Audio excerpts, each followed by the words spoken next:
tulang panggul. Jadi, tulang panggul itu tersusun dari bagian keras dan bagian lunak.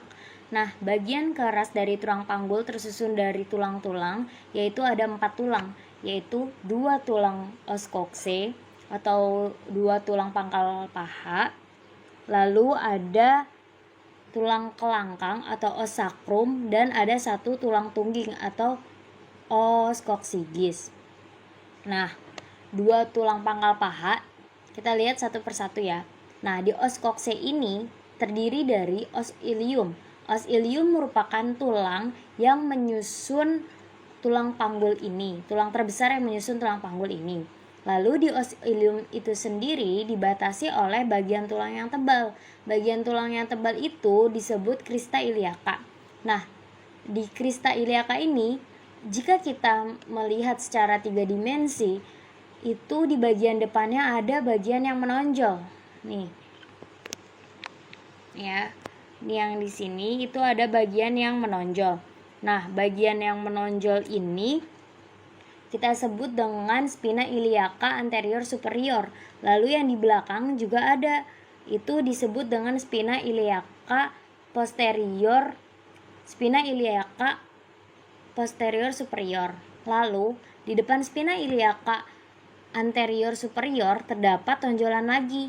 Tonjolan ini disebut dengan spina iliaca anterior inferior, sedangkan yang di belakang spina iliaca posterior inferior. Nah, di ilium ini juga ada lajur, yaitu lajur linea innominata, di mana itu merupakan pembatas antara panggul, merupakan batas antara panggul besar sama panggul kecil. Nah, setelah itu, setelah os ilium, os kokse ini tersusun juga oleh tulang duduk, yaitu os ischium nih, yang ini tulang duduk. Nah, di bagian bawah tulang duduk ini ada bagian yang tebal. Bagian yang tebal itu disebut dengan tuber ischiadicum, di mana tuber ischiadicum ini dapat menopang badan kita sewaktu kita duduk agar tidak terlalu sakit. Nah, kalau kita meraba ke dalam seperti itu, kalau 3 dimensi itu kita menemukan ada bagian belakang yang berduri yang biasa disebut dengan spina ischiadica yang di bagian belakang. Lalu os kokse itu tersusun dari tulang kemaluan juga. Nah, tulang kemaluan itu menyusun bagian anterior dari panggul. Yang ini, nah, tulang kemaluan atau os pubis ini membatasi sebuah lubang. Yang ini nih, membatasi sebuah lubang, itu yang dinamakan foramen obturatorium. Lalu yang selanjutnya, setelah os kokse, tulang panggul itu juga ada yang namanya tulang kelangkang. 1 tulang kelangkang. Yang ini ya, tulang ini berbentuk segitiga runcing ke bawah, di mana os sakrum ini atau tulang kelangkang ini itu terdiri dari 5 ruas tulang, dan di kanan kirinya terdapat lubang-lubang yang dinamakan foramina sacralia anterior. Nah, ini juga terdiri, kalau kita lihat secara dimensi, ini enggak halus seperti itu, tapi dia ada cuat-cuat berduri. Nah, itu yang dinamakan dengan crista sacralis. Nah, di os sacrum ini juga ada yang dinamakan promontorium, di mana itu merupakan tonjolan ke depan dari ruas kelima tulang pinggang. Lalu yang selanjutnya, tulang panggul terdiri dari os koksigis atau 1 tulang tungging, di mana os koksigis ini terdiri dari 3 sampai 5 ruas tulang yang bersatu. Nah, ketika persalinan, bayi itu akan melewati jalan lahir di mana si os koksigis ini dapat mundur ke belakang atau secara fleksibel dia bisa bergeser ke belakang untuk menyesuaikan bayi. Selanjutnya, pintu atas panggul. Selanjutnya saya akan menjelaskan pintu atas panggul atau PAP. Nah, PAP adalah bagian yang terbentuk dari promontorium, linea innominata, dan bagian atas simfisis, di mana ini terdapat diameter. Di dalamnya terdapat diameter conjugata vera yang berukuran 11 cm yang dapat diukur dari atas simfisis pubis sampai ke promontorium. Lalu yang kedua ada yang dinamakan diameter transversa.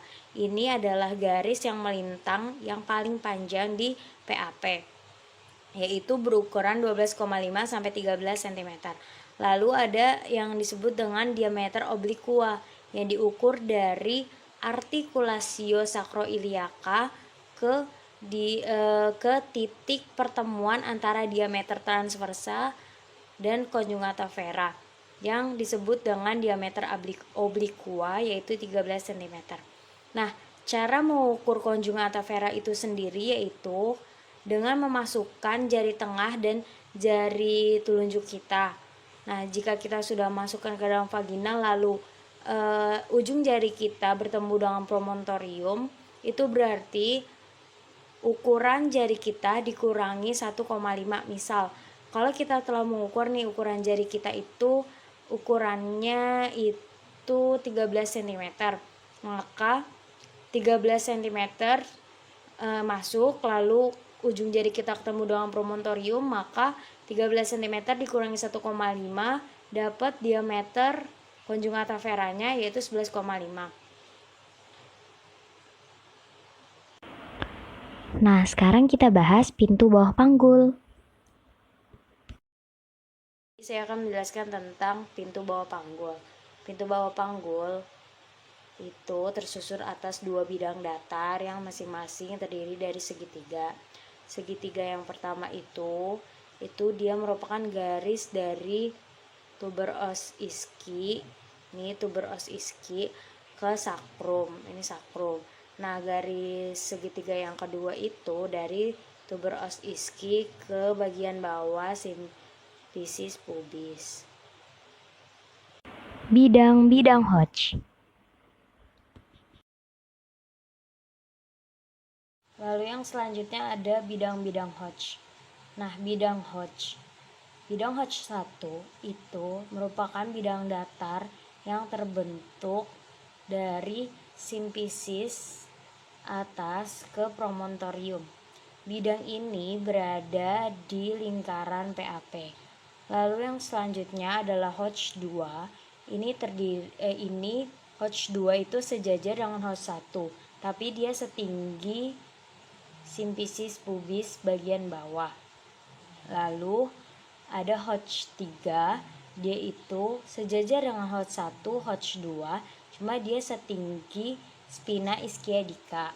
Lalu ada Hodge 4 yang sejajar dengan Hodge 1, 2, dan 3, dan dia sejajar oleh os coccygeus. Nih, sejajar oleh os coccygeus. Lalu selanjutnya adalah station.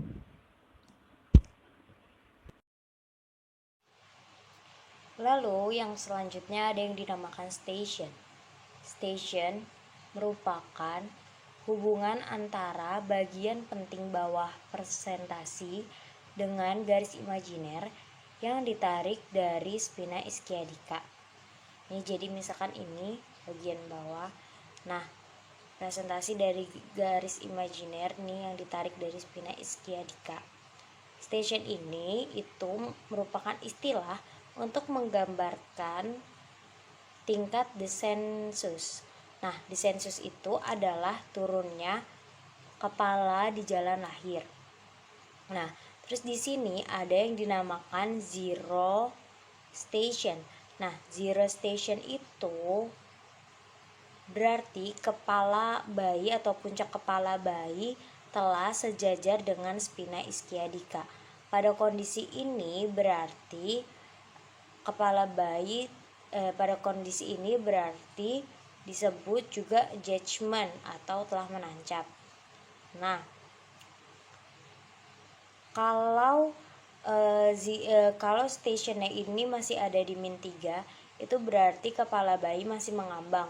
Lalu kalau sudah ada di plus 3 berarti kepala bayi sudah crowning atau sudah siap untuk dilahirkan. Nah, station ini juga berhubungan dengan Hodge. Nah, jika mengecek itu bisa menggunakan Hodge atau station dan bisa saling dipadukan hasil datanya. Nah, Hodge 1 sendiri itu merupakan min 5, min 4 atau min 3 dari station. Lalu Hodge 2 itu kalau di station itu min 1 dan min 2.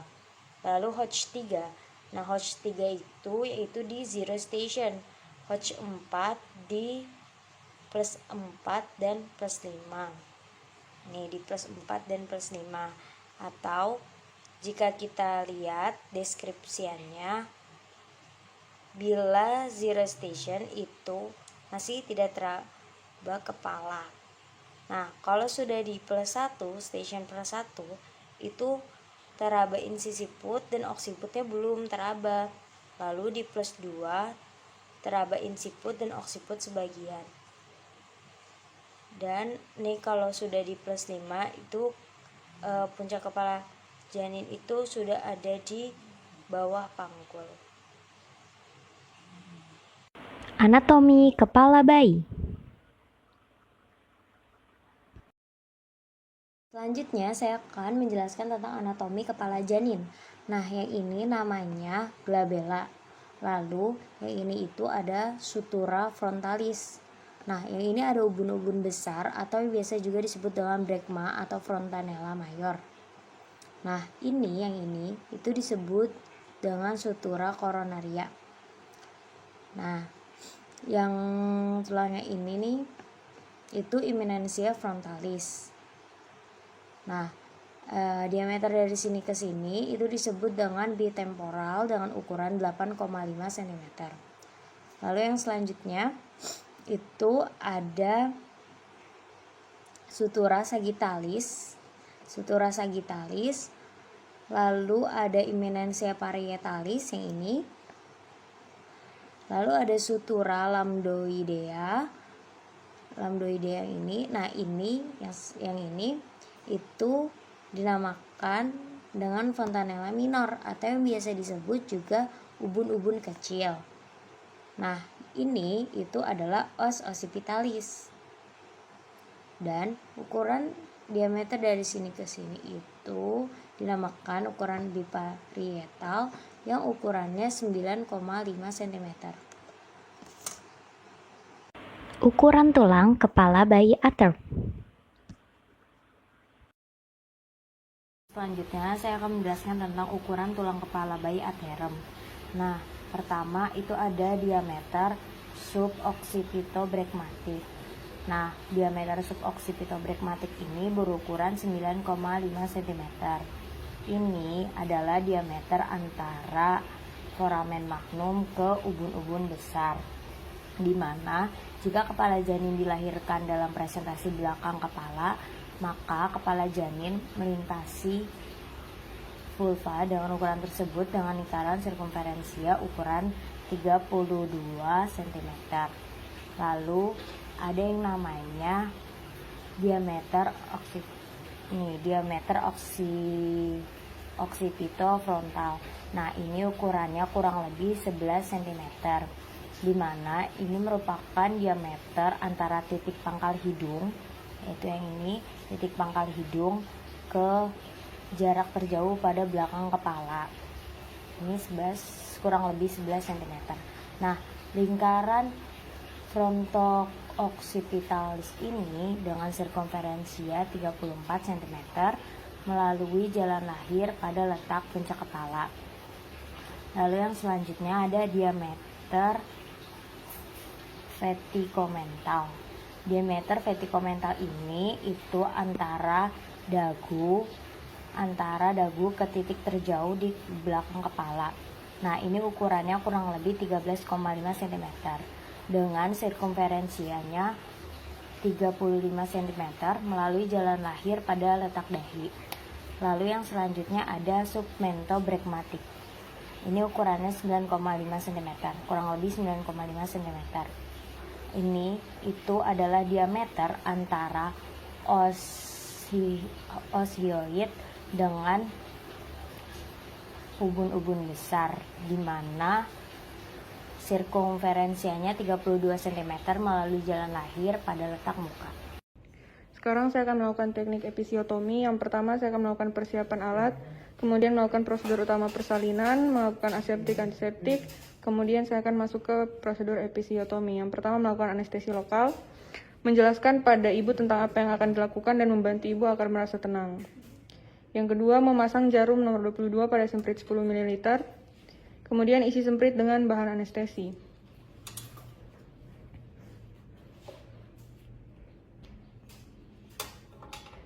Kemudian letakkan 2 jari telunjuk dan jari tengah di antara kepala janin dan perineum.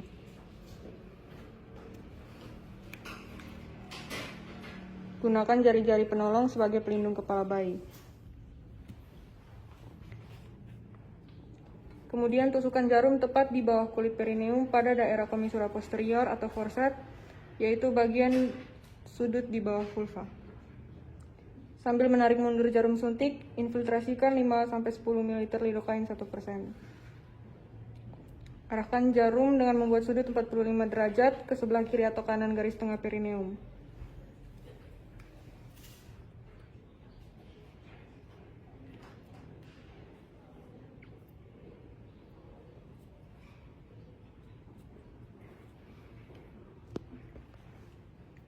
Jika kepala bayi tidak segera lahir, tekan insisi episiotomi di antara his sebagai upaya untuk mengurangi perdarahan.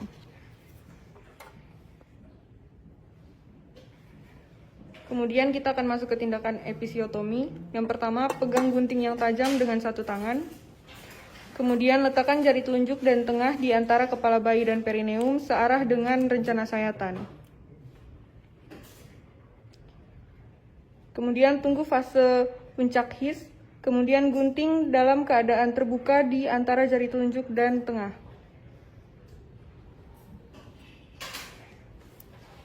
Gunting perineum dimulai dari forceps 45 derajat ke lateral kiri atau kanan, dan lanjutkan pimpinan persalinan.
Kayaknya mau disuntik vitamin K sama dikasih hal apa ya?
Sampai 28 hari yang mempunyai risiko gangguan kesehatan paling tinggi dan berbagai masalah kesehatan yang bisa muncul, sehingga tanpa penanganan yang tepat bisa menyebabkan komplikasi pada neonatus. Pelayanan kesehatan neonatus adalah pelayanan kesehatan sesuai standar yang diberikan oleh tenaga kesehatan yang kompeten kepada neonatus selama periode 0 sampai 28 hari lahir, baik di fasilitas kesehatan maupun melalui kunjungan rumah. Menurut buku KIA edisi 2020, kunjungan neonatus mulai 6 jam sampai 28 hari setelah lahir yang dilakukan oleh tenaga kesehatan minimal 3 kali kunjungan yang dapat dilakukan di fasilitas kesehatan atau kunjungan rumah. Kunjungan neonatus dilakukan minimal 3 kali, yaitu kunjungan neonatus pertama atau KN1 dilakukan pada 6 sampai 48 jam setelah kelahiran. Kunjungan neonatus 2 atau KN2 dilakukan pada kurun waktu 3-7 hari setelah lahir, dan kunjungan neonatus ketiga atau KN3 8-28 hari setelah kelahiran. Tujuan dari kunjungan neonatus yaitu melakukan pemeriksaan ulang pada bayi, meninjau penyuluhan dan pedoman antisipasi kepada orang tua, mengidentifikasi gejala penyakit, serta mendidik dan mendukung orang tua. Asuhan yang diberikan bidan pada KN1. Menurut Depkes RI 2009, dalam kunjungan neonatal 1 atau KN1 bidan harus memberikan asuhan berupa mempertahankan suhu tubuh bayi, pemeriksaan fisik bayi, memberikan konseling mengenai menjaga kehangatan, pemberian ASI, perawatan tali pusat dan tanda bahaya BBL. Dalam hal ini terdapat perbedaan karena mengikuti kondisi pasien. Asuhan yang diberikan bidan pada KN3.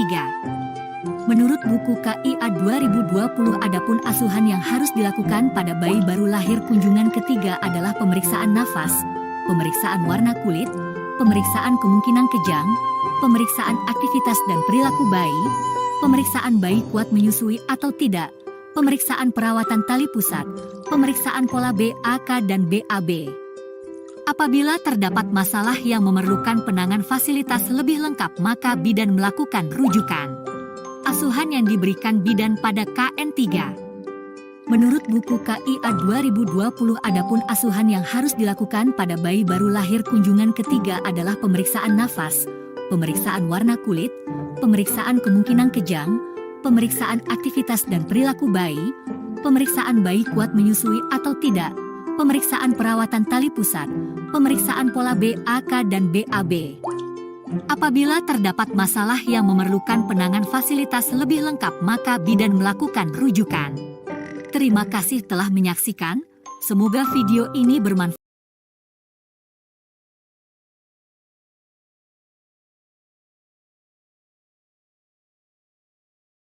Nah, jadi kunjungan nifas itu merupakan perawatan pada ibu pasca bersalin. Nah, setelah itu berapa kali ibu harus melakukan kunjungan nifas?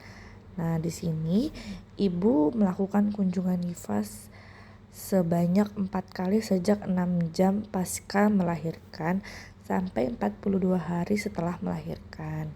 Nah, kunjungan nifas ini sudah ada loh kolomnya di buku KIA. Momi-momi boleh baca. Nah, di sini nih boleh diperhatikan di buku KIA masing-masing. Lalu 6-8 jam setelah bersalin yaitu dinamakan KF1. 3-7 hari setelah bersalin dinamakan KF2. Nah, 8-28 hari disebut dengan KF3 ya mams. 29-42 hari disebut KF4. Nah, jadi jika belum genap 4 kali segera dilengkapi ya mam. Di sini saya mempunyai 3 balon. 3 balon ini akan kita ibaratkan uterus dengan mempunyai berat janin yang berbeda-beda. Ada yang berwarna pink, yaitu balon yang besar berarti memiliki berat janin yang besar juga. Ada balon warna kuning, yaitu sedang, berarti memiliki berat janin yang sedang juga. Lalu yang ketiga ada Warna merah ibarat memiliki berat janin yang kecil. Nah, kita ibaratkan ini adalah uterus yang sedang mengandung seorang janin yang berbeda-beda ukurannya. Lalu, ketika kita kempeskan satu persatu, pasti mereka akan menyucut juga secara beda. Nah, ini artinya uterus kita juga memiliki kemampuan yang berbeda-beda. Setiap janin pasti beda. Nah, ini untuk yang warna pink akan kita kempeskan. Dia sudah mulai keriput atau seperti apa ya? Kalau seperti tidak seperti baru lagi, tidak kencang lagi. Nah, ini yang tadi janinnya paling besar. Lalu yang kedua, yang sedang. Kita akan buka ya.